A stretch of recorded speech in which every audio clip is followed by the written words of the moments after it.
Hey, it's September 14th. It's the 133 episode, 33rd episode, 33 episode. It's the 133rd episode of what could be the greatest show ever about risk. Now, we both know that we all know that that's not true, but that's a forward-looking statement. I hope it's a great show about risk. We have, I think, a very, very, very smart guest today. We're going to try to get Jason to call in about the market on Zoom because Jason is busy closing a deal. Jason is head of business development, global business development for one of our subsidiaries. So from time to time, his business keeps him up late dealing with China. And he was a busy boy today for DPW, Ault Global, as he took delivery of 1,000 miners that he arranged for us. And he is busy working diligently. So we hope to hear from Jason. Jeff, welcome to the show. I see you on the chat, Jeff Bombshell. I can tell there's a lot of people tuning in because Stefan Jackman is here. He is the CEO of Alzamend Neuro. I think, is this the first appearance you've made on any kind of broadcast since you went public? Absolutely, yeah. There you go. I'm honored that he's here. Skyla's here. Hey, say hi, Skyla. Hi. That was uneventful. Thank you. Thank you so much for that. Hey, I will cover a couple things about the market real quick, and then we'll get right to Stefan Jackman. Obviously, the market was down 292 points. The Dow, 292.06. The S&P was down 25.68. The Nasdaq down 67.82. The Russell was down 30. The VIX is a little higher at 19.46. Jason and I have been saying for months, August, September, we're worried about the market. The numbers this morning were relatively better than expected. So the Dow sheds 290 points. The S&P is lower despite cooler inflation numbers. It's kind of anyone's guess here. Apple launches the new i13 with battery improvement and to keep sales momentum going. I kind of will tell you that I'm at a little bit of a loss. I have a short position in the triple Qs. I have a short position by buying I'm long the S triple Qs, which are 3 times leveraged the NASDAQ 100. I have a short position in the Dow by owning the puts, and a few other short positions. But for the most part, I'm obviously net long, but I still think the market's pretty heavy. This is probably, depending on how big the sell-off is, if it continues, I don't know if it will. It'll probably be a healthy sell-off, in my opinion, something that is actually needed. And so hopefully if Jason can come on, he can give us his commentary about positions he's seeing. I saw that Eni and a few other things have pulled back. But this is a show about Alzamend. And really, when I founded the company 5 or 6 years ago, the number one goal that I had was for Alzamend to get a drug into human beings. Stefan Jackman, when he was hired as the CEO, he told me, Todd, I will get the drug into human beings. And he did that last Friday. They dosed the first patients. We announced that on Monday. Alzamend announced it on Monday. I'm not going to comment on the stock because I think it's complete nonsense about where it's trading. Clearly, people that were part of the founders round and all the earlier investors had a big run when it went to $30, $33, and they're clearly selling, which is their right to do that. They own it at a lot lower levels, Stefan, right? Absolutely, yes. But let's focus on the massive accomplishment that you've had, the very thing that I asked you to do when you became the CEO, the most important thing, and that is you have AL001 in patients. Let's talk about that accomplishment. How did you get that to happen? Where do you think about it happening? What's it feel like for you? I know this is a major milestone, and frankly, I don't think people understand the power of the first drug, AL001. They don't understand that it's a co-crystal lithium, that it really has a lot of uses. I was with one of your board members, Andy, a neurologist out of Santa Monica, and he was telling me he thought it could be used for MS patients for inflammation. So I'm really excited about it. What do you think about being in patients? Well, first of all, let's talk about where we started from in the first place. We have the inventors of both of our therapeutics. We have AL001 and AL002. Both of the inventors, their parents suffered from Alzheimer's and passed away from it. We have you, the founder of the organization, your mother-in-law passed away from it, succumbed to Alzheimer's, and your father pretty much, has been placed in a home because he's far gone with Alzheimer's. So, so this is pretty much a labor of love. I have family members myself that are affected by Alzheimer's. So, having two therapeutics was very profound that we can now take this into the clinic. The first one, AL001, the lithium co-crystal.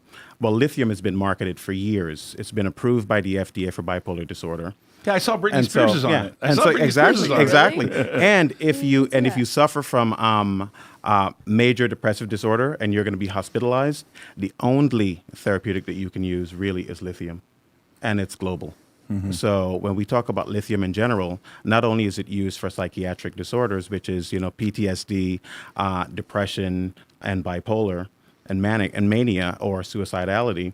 You also have it for neurodegenerative. It can be used for, and it's been proven. Just Google lithium and just also go to clinicaltrials.gov and you'll see it's been proven in clinical trials that lithium affects Alzheimer's positively, MS, multiple sclerosis, Parkinson's, Huntington disease. It also can affect traumatic brain injury as well.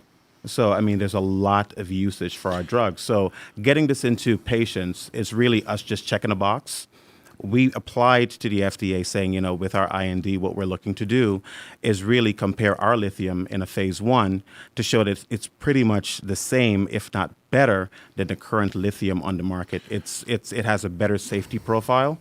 And so what that means is that it had greater bioavailability and greater biodistribution, which means that the way that the drug moves through the body is better, and it prevents or it alleviates any kind of side effects in general. So it makes it a better therapeutic. So having a replacement to the current lithium on the market, and lithium has already been proven to affect Alzheimer's disease positively.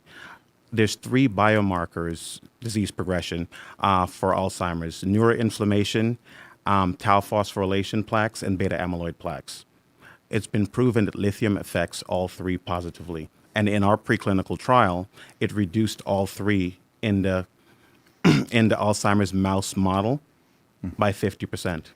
Wow. So lithium has been proven. There's 3 mouse models that's affiliated with Alzheimer's, and lithium affects, it cleared up the tau phosphorylation and beta amyloid plaques and neuroinflammation in all 3 mouse models positively. So we know how lithium carbonate performs in animal, and we know how lithium carbonates perform in humans. So now having our lithium, AL001, outperforming the current lithium in animals, then check a box, we know it is going to outperform the current lithium in humans and potentially becoming the replacement for the current lithium. And that patient population extends way beyond Alzheimer's. It goes from 6.2 million people affected by Alzheimer's. You have a little bit over 13 million people affected by PTSD, a little bit over 16 million people from depression, and then you also have a little bit over 6 million for bipolar. So the patient population is close to 40 million, and that's just in the United States alone. Globally, that's about 400 million people. I encourage everybody. I strongly want to say this as strong as I can. I'm asking you kindly, make sure you read the prospectus. It's not that old. The company went public on June 15th. You should read the prospectus. Everything that Stefan is talking about is generally covered on the prospectus.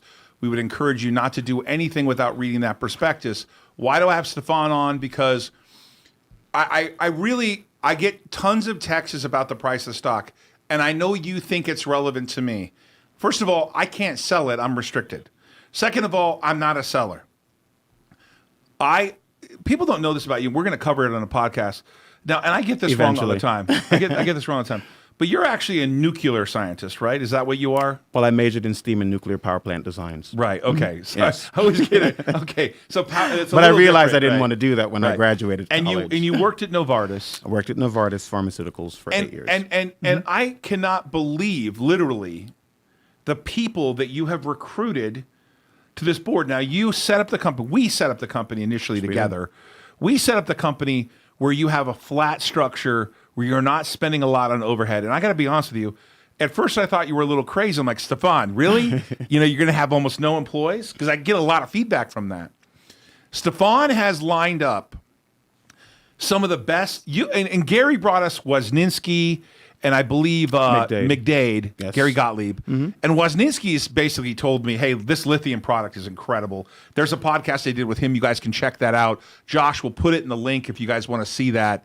Wozniacki is a who's who in terms of Alzheimer's. He is. But you have brought people to the board that are amazing in this fantastic. space, right? Absolutely, yes. Do you want to talk a little bit about the team you've assembled? Because I don't think people realize you've assembled a massive team around the drugs. The universities are still involved. The professors are still involved. The scientists are still involved. You're like a United Nations of Alzheimer's, right? I mean, you really have a big team you manage. So the team we have the inventors for AL001 and AL002 out of USF. Sure. We have our CRO.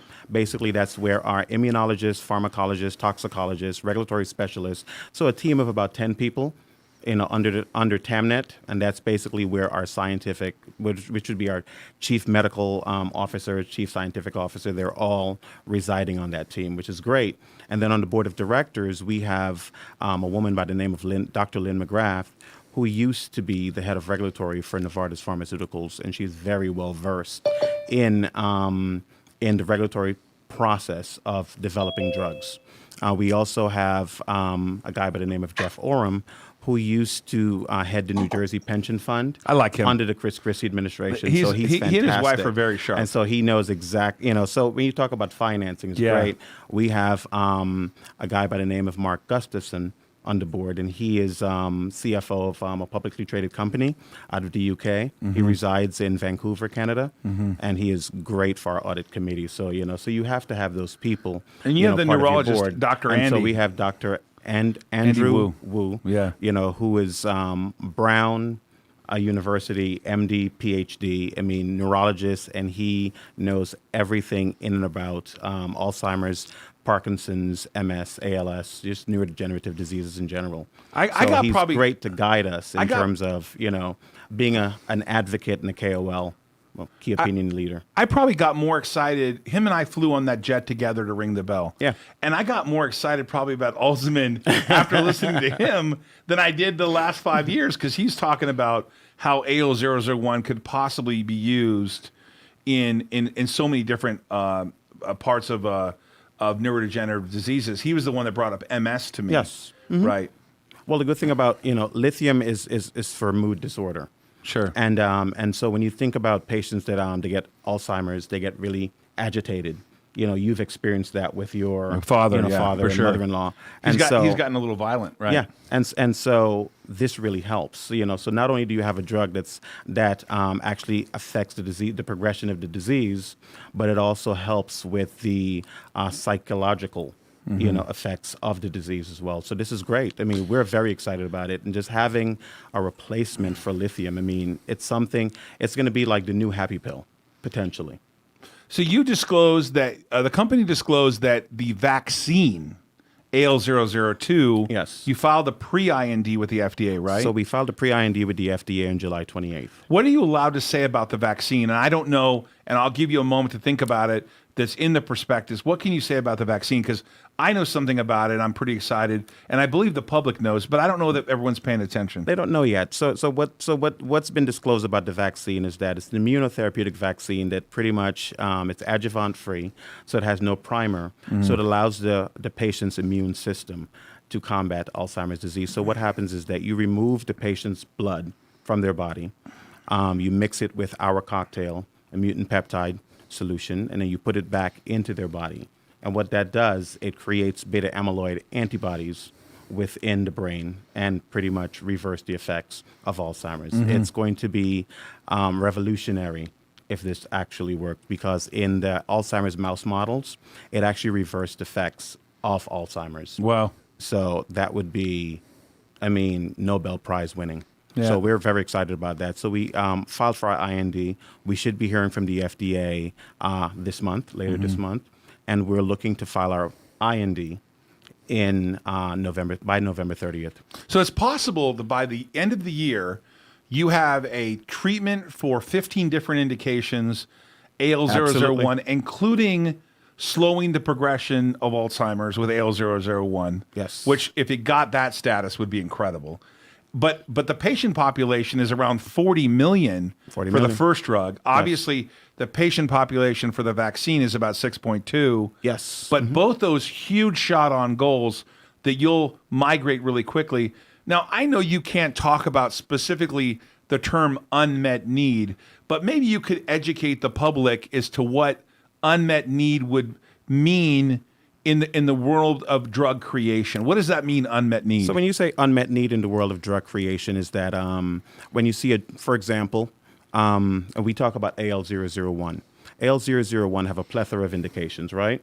So we're going after Alzheimer's. The reason we're going after Alzheimer's first, as our first indication, is because as an unmet need, when a drug is characterized or a category is unmet need, it means that the FDA will be working with you closely to expedite the process of getting that drug through the regulatory process. So because Alzheimer's is an unmet need in the United States, what you can do is once you prove that the drug is efficacious, that there is efficacy there, not just safety, then and you get what they call breakthrough designation, the FDA will work with you to cut down on the development time to get that drug through market. So, it's kind of like COVID-19 vaccines. How they were able to expedite that process. How does all that brain power fit into your one head? How does all that smartness fit into one head? So you get it. So basically, what we're doing is that although we have a lot of different indications, we go after Alzheimer's first because it's an unmet need, so we can get this drug to market as quickly as possible. Sure. But then we follow up with the other indications, like the low-hanging fruit. We automatically know that the end of our phase 1, with our results, is going to show that it is a replacement to lithium. So technically, we can go after bipolar disorder because lithium has already been approved for bipolar disorder. Right. But we will be filing INDs for bipolar disorder, PTSD, and depression in 2022. So we're going to go after all four of them. There's about 3 million people that I understand presently on lithium, right? Yes. So that's a big market just there in itself, right? At $204 a year. If you were just safer than lithium, the current lithium, you could replace the current lithium market, and they wouldn't have to get a blood test based on your drug. It'd be valued at over $1 billion per year. Wow, it'd be a very valuable drug. It would be a blockbuster drug. Yes. Just if you replace just replacing the current lithium for bipolar disorder. And the current study you're doing now Yes. is head-to-head against lithium, right? Yes, it is. So you're going to know whether yours is safer or not, theoretically. Absolutely. Okay, pay attention to that, folks, because this is why I own this company. This is why I founded it. And this is why Gary helped me recruit this man. We're going to answer a couple other questions that I see coming from the audience. I really want you to listen to what I'm about to say, okay? We all know I'm a stock guy. A lot of you guys are stock people. You trade, and you see a stock run, and then you immediately see an offering, right? And you go, wow, they just diluted. That's a big offering. Happens after it runs and kind of slows things down. So, Stefan, you know that I wanted to do it when you went public to make sure you had the money you needed. To the best you're allowed to talk about it, you don't need any money right now, do you? Don't need any money for a good 1.5 to 2 years. Now, but if I want to be clear. So he's saying he doesn't need money to conduct the studies. He doesn't need to do an offering. But Stefan, if the stock rallied to 50, I'm going to tell you, sell 1 million shares and raise $50 million more, right? And I would probably decline that. I'm not suggesting, by the way, that the stock is going to 50. I'm not having any targets on that of any kind. It would be offensive not to know your value. Yeah. I just want everyone to know that when the company went public, and I was the chairman up until the day it went public, then I left and my partner took over as chairman. He has much more venture. And Stefan runs the company. Let's be clear. He runs the day-to-day. Stefan is a CEO that works, in conjunction with me at the parent company. He's very autonomous. Stefan is a very detailed, good manager, and I'm really excited about that. Question for Stefan is, the new cleaner lithium, is it easier on the kidneys than existing lithium? Lithium has been notorious, which causes chronic kidney disease. funny part is I think I know that answer, but I know you have to answer it in a scientific, more. It's good to be king. That's correct. Basically, if you're on a lithium regimen, you take 300 milligrams of lithium carbonate 3 times a day, which is really destructive to the renal glands in general, liver, kidneys. And so what would happen is that you have to have your blood monitored. With our lithium, it's a lower dosage. And because it is co-crystallized, you're able to administer a lower dosage and you get a higher therapeutic index. So we'd be administering our lithium potentially once a day, which would be a less exposure of lithium. And you wouldn't have that issue with actually having to have your blood monitored. And it would minimize the side effects and the damages to your internal organs. So you're comfortable saying, comfortable saying to the market, and you've said this already, this isn't new news, we don't need money for at least a year, right? And a half to 2 years. Okay, but let's back that off a little bit, and let's tell all my audience, hey, I think you're safe for 12 months. There'll be no offerings of any kind. The company reserves the right to have an offering. Obviously, if it ran and they wanted to raise the capital, they needed to complete everything, they would. But your scenario is that you think you'll have partners by then, big pharma, stuff like that down the road. So you think maybe that may not be a need for that. Yeah, I think we have a lot of contacts and connections within the larger pharmaceutical space. Well, you came from Novartis. Exactly. And so with that, as once you prove that, you have safety and efficacy, I think the goal really is to kind of, work with a larger organization that can help expedite the process to get these drugs, to market and commercialize the products, because, we really need them for our families as well as the other families around the world. So definitely. But, we're not opposed to really taking this out ourselves and commercializing it and, starting the process. So either works. We'll have a lot of options. Yeah, you have a lot of options. So that's great. I think someone's asking, can you verify the study is 6 months? I know that's a tricky question, so I don't know. I don't understand that part. We've already publicized whatever we put out. It's gold and it's law. So we've already said that it is a 6-month study, relative bioavailability study, which at that point we'll know the dosage that we need, for our phase 2 study. Right. And because so right now we're in healthy patients, but the next phase of clinical trials we'll be going into patients with the disease, so Alzheimer's patients. But interestingly enough, while you're in the first study, you have the vaccine coming online. We do. So you'll be doing 2 simultaneous studies, AL001 in patients, AL002 possibly in patients. In patients, and then also moving on to plan the next phase of AL001. Let me fantasize for a second. Guys, I'm going to fantasize, okay? Do we have any fantasy music here? Let's see. What do we got here? We can... Journey. You have Journey? Perfect. This, I want to be clear with everybody. This is just a hypothetical. Read the prospectus. But the vaccine, I know the creator of that vaccine. Yes. I was the first one to call him and say, Dr. Chow. He was on Sanjay Gupta. Yep. Called him up on the phone. Hey, Dr. Chow. What would it mean to the world if that vaccine just worked a little bit? Per Dr. Chow, he's brilliant. And so he has helped a lot of larger pharmaceutical companies with their immunotherapeutic vaccine, just correcting it, the process. Sure. I mean,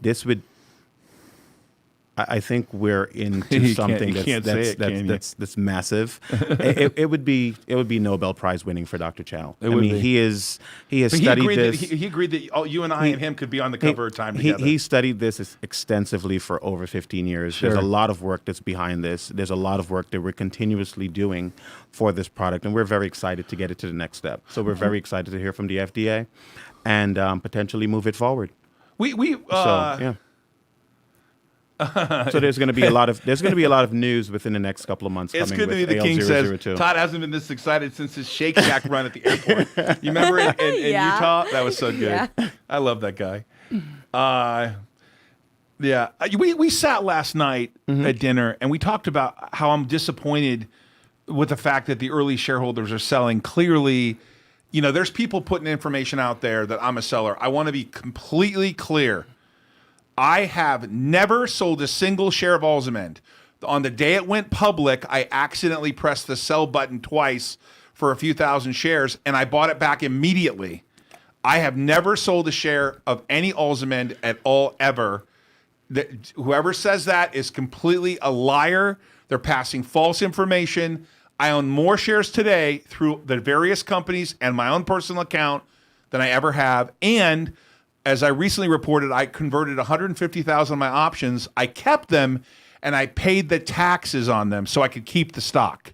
Okay, so anybody saying anything about me selling is wrong. But one of the things that we talked about at dinner was I was disappointed that it was selling off so hard.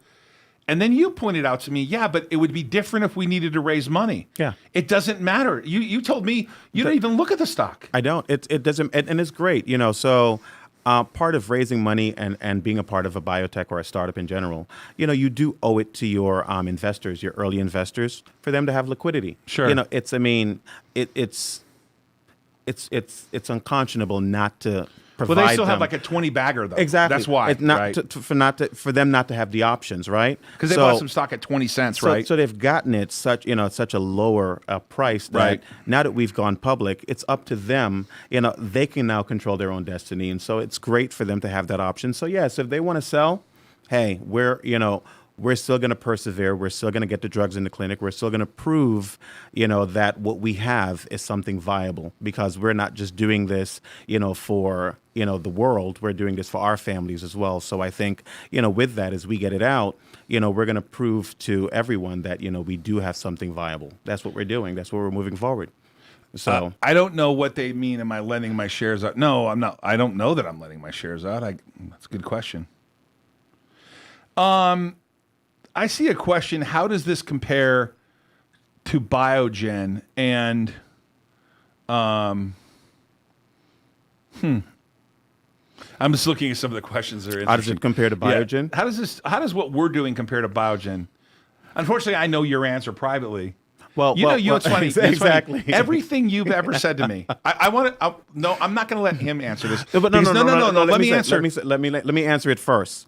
So prior to getting this job in 2018, I actually created a spreadsheet with all the companies within the Alzheimer's space. And I went down and checked the box and said, this drug is garbage, this drug is garbage. Eventually, you'll see the stocks are going to fall. This company's falsifying their information. And I've been 100% correct thus far. Okay, you're claiming victory. So it is a true story that Stefan, I thought, was a little arrogant when he came to work with me. Before he got the job, I said, well, there's a list of people that are trying in the Alzheimer's space. He goes, yeah, I got that list for you. And he dogged Sava, SAVA, ANVS, Biogen's drugs. No, not all of them. Not all of them. What? You didn't dog all of them? No.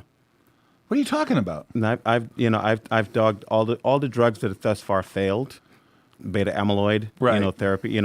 I questioned those and dogged those. Okay. Not ANVS. No. Anovis. No. You didn't dog Anovis. Mm-hmm. Okay. All right. So I apologize. Not Anovis. Okay. You did dog. I know you dogged Sava. You told me. I have. Forget that. And for Biogen, you told me complete and utter. I won't repeat it. You did. It's a special drug. Unfortunately, with the side effects, associated with it, it's a little. Let me difficult. word it a little carefully. You just didn't think that they materially moved the bar forward. Absolutely not. That's better, Yes. right? Okay. Yes. Right. Let's continue. I agreed with the subject matter experts within the field concerning the drug. So yeah. Hey, my mom just got on here. Anastasia Ault. Hello, guys. Alzamend Neuro. Fantastic. Good. That's good. What else do we want to cover before we wrap it up today? This is a special edition of Risk On. You tell me. Any other questions? No, I'm gonna try to answer all I can. This is a special Okay. edition of Risk On. I personally wanted to get on the show and thank Stefan Jackman, the CEO of Alzamend, for doing the thing he told me he would do. He promised me that we would have a shot on goal with AL001. I know a lot of people, Dr. Wozniacki and others, that really believe in the drug. And I told Stefan, your number one goal was to get these drugs in patients because good things happen in When the you're in clinic. patients. Mm-hmm. And no matter what happens, you're treating patients. That's exactly what happened. I wanted to publicly say that to you. Thank you so much for getting that done. Very welcome. I love the model you've created where you're keeping the team flat, because it's interesting. Since your team is flat, you can simply replace someone if you need to, right? You don't have these long tail contracts. You're able to be nimble.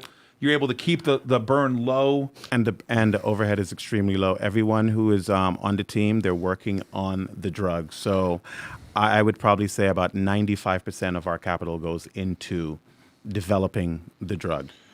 And it's not overhead of having a chief marketing person, et cetera, et cetera. We don't need to market a product at this point. There's a lot of people that we don't need to have on our team. We will in the future, but until we get there, which would be, our next raise within a year and a half to 2 years. Mm-hmm. What would be some important dates that you're allowed to tell the market that they should be looking for over the next couple weeks and months? Well, we said November 30th we're going to be potentially submitting our IND. That's the IND for the vaccine. For the vaccine, and normally, for AL002. And normally when you do that, 30 days from then, you're cleared to usually go in patients. Once the FDA gets back to us and give us the go-ahead, we'll be able to dose the first patients for that. We submitted. Can you imagine how exciting it would be to have... Skyla, that'd be great. How exciting would it be that a vaccine is going into human beings sometime December, January, February? How exciting could that be? Because we submitted the IND for AL001 June 30th. Right. The FDA got back to us within 25 days. Right. And so September 10th, we dosed the first patient. Right. The world is looking for something to help people with Alzheimer's. I think we're all looking for something. Right. And I mean, it's great as we get older and as we live longer. It's just going to be something that's going to be, affect just about 1 in 4 people. Mm-hmm. Is going to be affected by Alzheimer's, which is, it's catastrophic when you think about it. So, and by the way, we're going to be doing another risk-on in the future. I'm going to be planning it for you, where we actually have some KOLs. Key opinion leader and subject matter experts, because I know that, I get calls just about every day. Sure. From friends or old colleagues, like, what are you working on? But also, what do you do if you have a family member or a friend that's diagnosed with Alzheimer's right now? There's a lot of resource out there from the Alzheimer's Association, but at the same time, a lot of people are being treated by their primary care physicians. Neurologists are not really, as available. And it's something. It's like, well, what do you take? What should you be on? What are the messages there? And what are the medicines? And I think it's great to kind of, have something here, so the world can kind of see and have some kind of a resource. I think it's great. Someone asked a question: Are these dates you knew prior to going in a public forum? All the dates that Stefan talks about are in the prospectus. They're all in the prospectus. Yeah, you guys, the prospectus is available for everyone to read. It's something you filed before going public. Google. And I can tell you, Stefan. No, we have it. We're going to have it in the link. Okay. And I can tell you, Stefan is very diligent on disclosure. Yes. And only includes me at the last minute, and then I get a little restriction. I'm not allowed to buy. So, I found out you're going into patients. You blocked me out for 3 days. I didn't know when you were going. But you did tell people, hey, AL001 is going to go into patients. In September. So we said it's going to be. We said it's going to be in September. I can't tell you how excited about this. Yeah. There are stock options available that trade publicly on AL001. I think the stock is below $3 right now. Is it? Oh yeah, Alzamend is below $3. I think people are selling. The initial people. It's not going to matter to us. We're focused on the outcome of these drugs, and I'm excited. I'm excited to be a massive shareholder. I'm the largest shareholder with all the stuff that I can control, and you have a big stake yourself personally. So this Somewhat. Somewhat. Stefan's making it clear to me he wants more. Somewhat, but okay. Come on, man. Come on. Hey, let's see. Do we have any other questions here? I want to see if I can go and answer any other questions. Can you scroll up and down it's for me? Good to be king. Does it make it? Hold it. Is it? It's good to be king. Does it make a difference if the patients are COVID vaccinated, or that's not a non-factor? But if it does, the RNA or MR, so we can't disclose that. Yeah, I guess not. That's our clinical protocol. So, Right. yeah, Hey, I appreciate everyone's of how time we vet today. our patients. But thank you for the question. Stefan, I'm so grateful that you flew out from here from Atlanta to see us. Is he available? Yeah. He's right there. Oh, let's have him dial in. No one told me. Yeah, Jason's. Yeah, He's letting y'all There do he your is. thing. He's Hey, here. Jason, Jason. can we make him live? What? Oh, we can hear you now, Jason.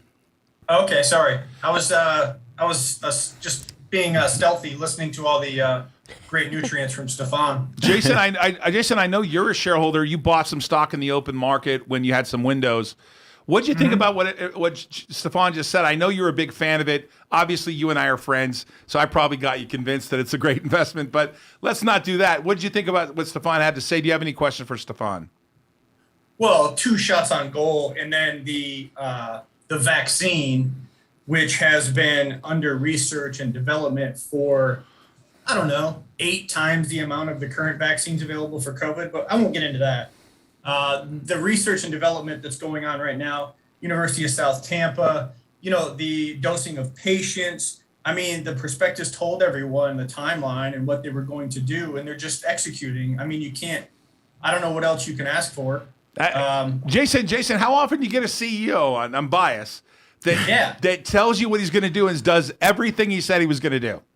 It's already. And yeah, exactly, Stefan. And then the stock sells off and just gives me more opportunities, and it gives investors more opportunities. I'm not recommending the stock, but from a standpoint of risk reward, my personal belief is this is definitely worth the risk reward. Again, I'm not recommending the stock, but do your own due diligence. But look at Alzheimer's, the conglomerate, dementia, bipolar, PTSD. The entire group of dreadful diseases is at least, I think, a top 5 killer. Maybe I'm wrong, Stefan. Is that accurate? It's it's number 6 leading cause of death in the United 6. States, but number 1 with patients over 65. So, yes, you're correct.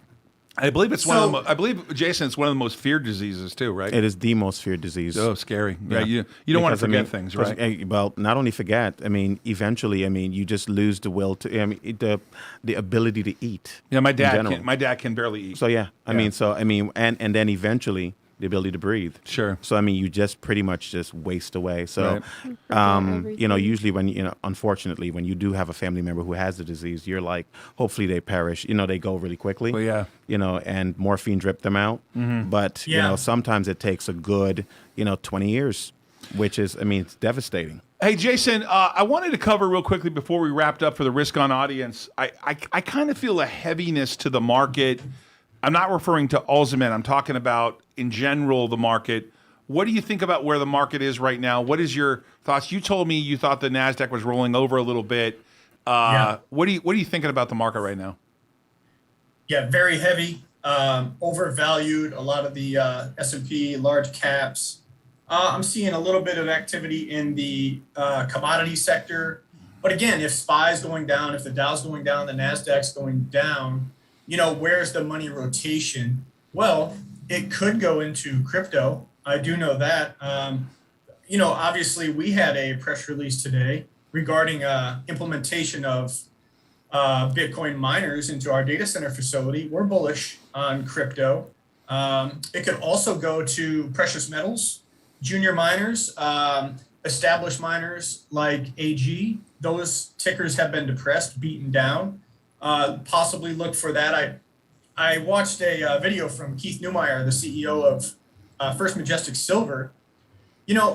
Silver is at a deficit right now on an annual mining basis, whereas we're getting about 800 million ounces of silver out of the earth, but we're actually using 1 billion ounces of silver, and that's going to scale up as countries implement internal combustion engine removal or no longer producing those internal combustion engines, and we look to EV vehicles, where EV vehicles use silver at a ratio of 3-to-1 versus the internal combustion engine. Also, scaling of solar, over 1 ounce of silver in each solar panel on the earth. Massive biomedical utilization of silver, antimicrobial. Also silver, the best conductor of heat. Don't let anybody fool you, it's not copper. So yes, silver is my undervalued asset. It's been anywhere between $9 an ounce to $30 an ounce generally, with a couple of runs to 50. But I mean, at a ratio of 70 to 75 to 1 gold to silver ratio, whereas it takes 75 ounces of silver to equal 1 ounce of gold, yet you are having silver being pulled out of the Earth's crust at a ratio of only 7 ounces of silver to 1 ounce of gold. So figure that out. So here we are. I like silver. Hey, for full disclosure, we are long AG. I think we own about $3.5 million worth of AG. That's because Jason likes it. As clearly he was just telling you we're long First Majestic Silver. Hey, we appreciate you guys' time. Jason, any other commentary before we take off? Well, we saw the inflation numbers come in about what they expected.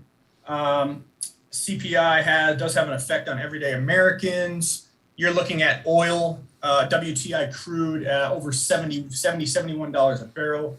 That's going to have an effect on the cost of living. So keep an eye on the inflation. I know. Last night, Stefan pumped a tank of gas for me in my car, and it was over $100. It was $100. It's $100. Yeah. So in Vegas, things are getting more expensive. Hey, special thanks to Jason for calling in, Skyla for being here with us today, Nick and Brett, thank you. But most importantly, and one of the most important investments I have on my books, and one of the things I look forward the most, because I would like my wife to live, I am so grateful to Stefan Jackman, the team at Alzamend Neuro, for getting the drug into patients. He's done every single thing I've requested him to do without question. I don't have to prod him, poke him. He goes and gets it done. He's got a great team. I'm super proud of him. I'm happy to feature the stock today. It's important you guys do your own research, read the prospectus, talk to your financial advisor. I think it's a leap, man. Who can buy a stock for $3? That's like an option, but it doesn't expire. I am more bullish on the future of treating Alzheimer's than ever, and that's because of this man, Stefan Jackman, and his support for my dream, which is to treat Alzheimer's in some capacity. He continues to look. He continues to work with the research community, the University of South Florida, Dr. Chow, Dr. Wozniacki, Dr. Zararaco, Dr. Scheidel, all the people. Thank you guys so much for being here, Stefan, from flying out to Atlanta. I mean this. This isn't a commercial for me, guys. I literally think this is one of the most important things that I'm funding and working on, and we set this company up to not need money so Stefan could focus on the future, and he's executing. Thank you so much. We'll see you tomorrow, guys.